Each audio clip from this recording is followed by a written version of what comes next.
Nesse vídeo eu quero compartilhar sobre um princípio da vida de Noé, que é a sua fé na palavra de Deus, mesmo em uma situação de adversidade.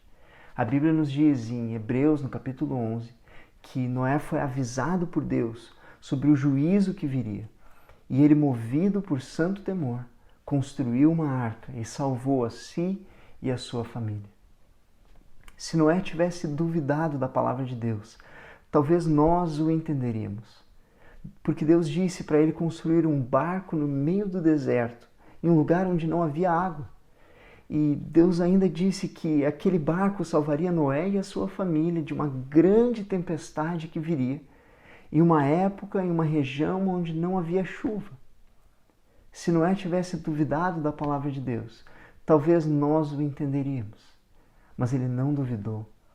Mesmo no decurso dos anos, mesmo caminhando contra as circunstâncias e contra aquilo que ele podia ver, Noé confiou em Deus e na sua palavra, construiu a arca e ele salvou a si e aqueles a quem ele amava.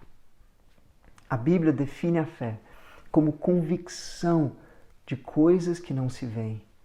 É claro, nós não devemos estar convictos de coisas que só existem na nossa imaginação. Isso seria loucura. Mas nós precisamos entender que a fé ela precisa estar fundamentada em algo inabalável. E a Bíblia nos mostra que o fundamento da fé é a palavra de Deus. De tal forma que o apóstolo Paulo vai dizer que sem a pregação do Evangelho, o mundo não poderia nem crer em Deus, porque não teria onde fundamentar a sua fé. Portanto, fé não significa você confiar na sorte ou você dar um tiro no escuro. Pelo contrário, fé significa você ser capaz de ver, mesmo que você esteja no escuro. Contanto que você tenha a palavra de Deus para se agarrar. O Salmo 119 diz que a palavra de Deus é uma lâmpada para os meus pés e uma luz para os meus caminhos. O fato da palavra de Deus ser a lâmpada para os meus pés não significa que eu sempre vou saber tudo o que vai acontecer no futuro, não. Mas significa que essa palavra me ilumina de tal forma que eu posso dar o próximo passo, mesmo que seja em direção ao desconhecido, contanto que eu tenha a palavra de Deus para fundamentar a minha fé. Noé confiou em Deus e ele salvou a si e a sua família. Mas Noé não apenas confiou em Deus, ele colocou a sua fé em prática.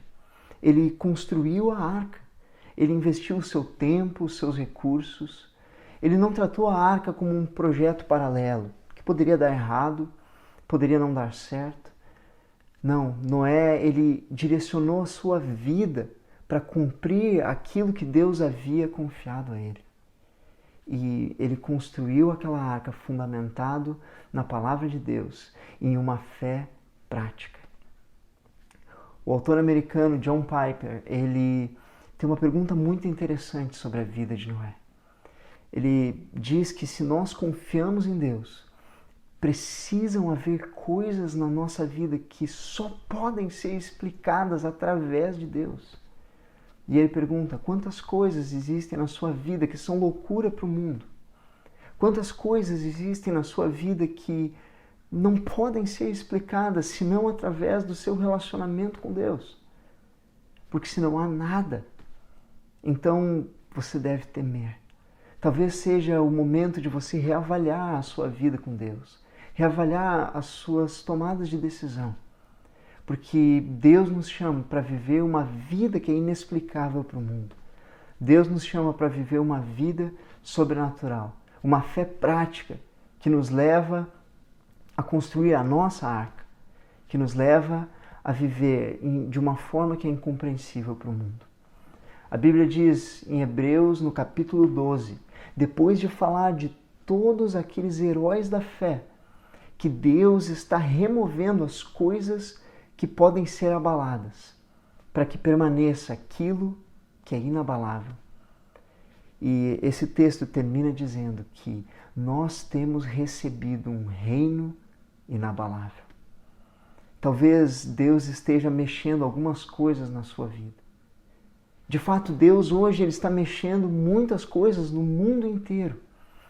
E sem saber, o mundo tem clamado por verdadeiros discípulos de Jesus, que sejam canais de esperança, que caminhem na contramão do desespero, que andem acima das águas do pânico e da desesperança. Pessoas que vivam como se pertencessem a um reino inabalável.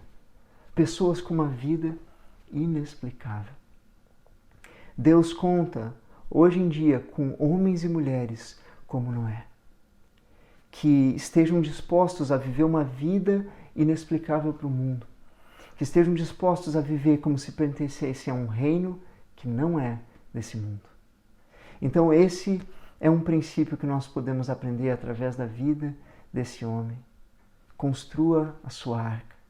Viva uma vida inexplicável, para que quando as coisas que podem ser explicadas se abalarem, as pessoas lembrem de você como alguém que tem algo que o mundo não pode oferecer. E elas venham até a igreja buscando esperança que não puderam encontrar num mundo que se abalou. Que Deus te abençoe, renove a sua confiança.